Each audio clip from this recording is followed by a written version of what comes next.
Hey there, Streakers. Hopefully you are having a fantastic Monday.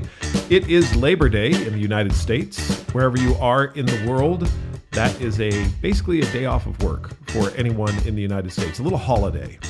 I have been reading a book as part of a streak, which is to read at least a paragraph in a fiction book at least one time every day. I had not had this streak previously. I had read a paragraph in a nonfiction book, at least one paragraph, and that was going along very well. However, I was finding that I wasn't getting to the reading that was a little bit more light and fun, entertaining. And so I decided to set a streak to read at least one paragraph in a fiction book. And it has been a lot of fun. I've read a lot of books. Currently, I'm on a whole bunch of Sanderson novels.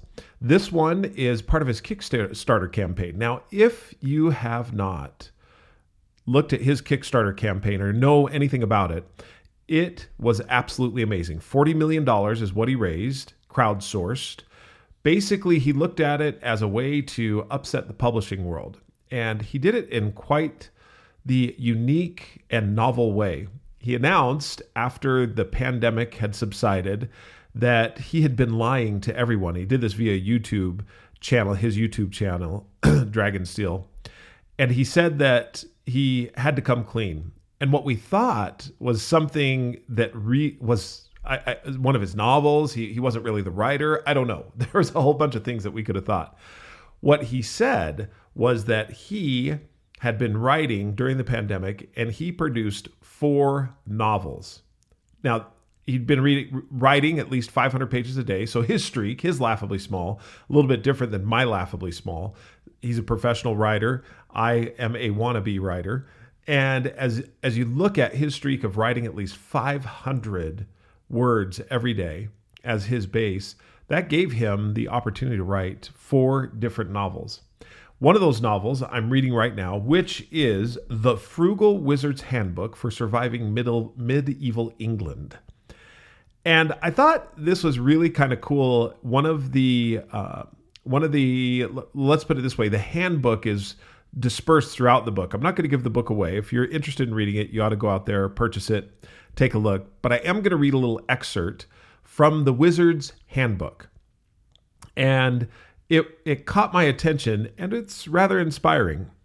So just to give you a little bit of what this is, just so you have an idea, in the book, he talks about dimensional travel, being able to travel through or to a dimension in a previous period of time. Now, with that as a little bit of a backdrop, there is a handbook called the Wizard's Handbook that is used to help you get through your dimensional travel. And there's a cool story behind it and a whole cast of characters that make it a lot of fun. In the Wizard's Handbook, it says this. I'm going to quote, this is from the book. In the life you now live, you might think yourself unaccomplished, stuck in a rut. You might mourn at how little you've accomplished. But in the scope of the history of humankind, you are a god.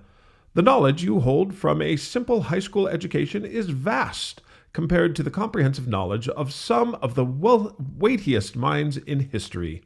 You carry technological marvels that could literally topple kingdoms in your pocket, or perhaps embedded in your own body.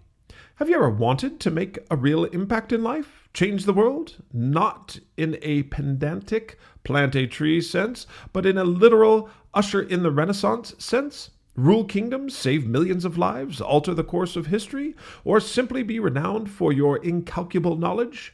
The more I've studied history, the more I've realized the grand achievements aren't so much about aptitude as about timing.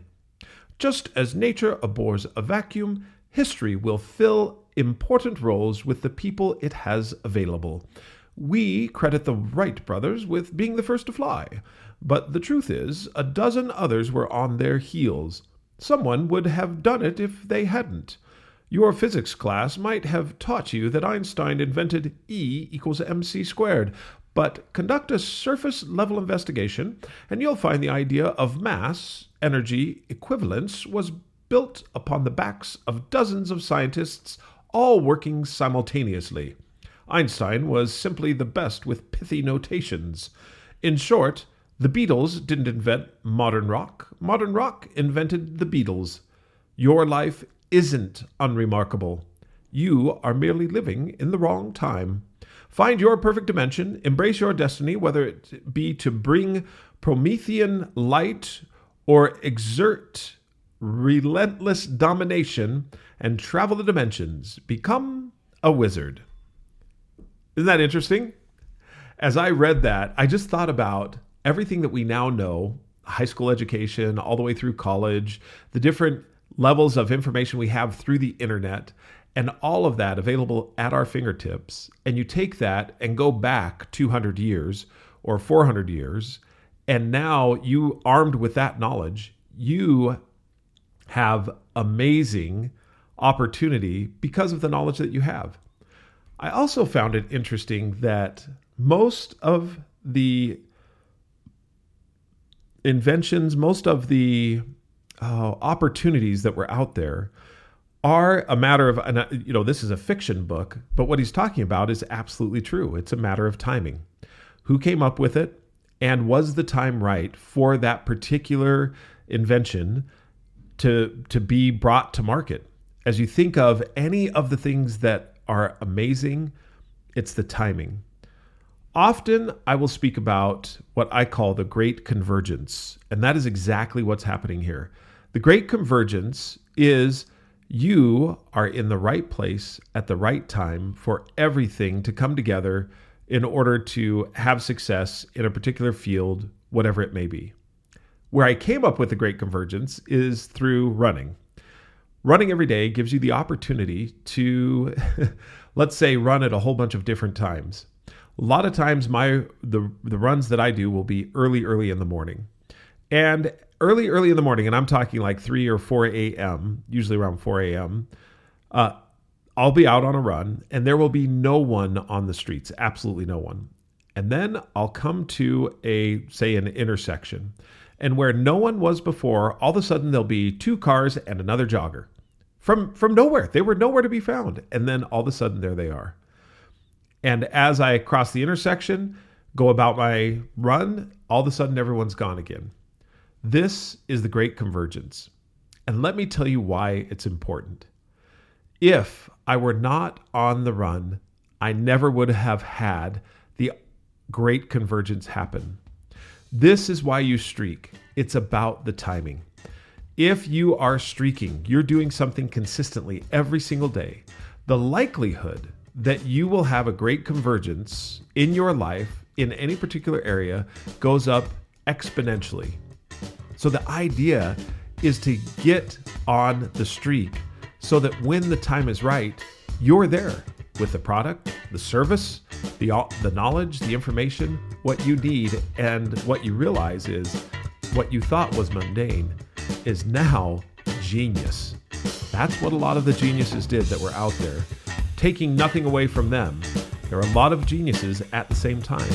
And now the time was right and the great convergence happened. That's what you're looking for, aiming for, and shooting for. Keep streaking.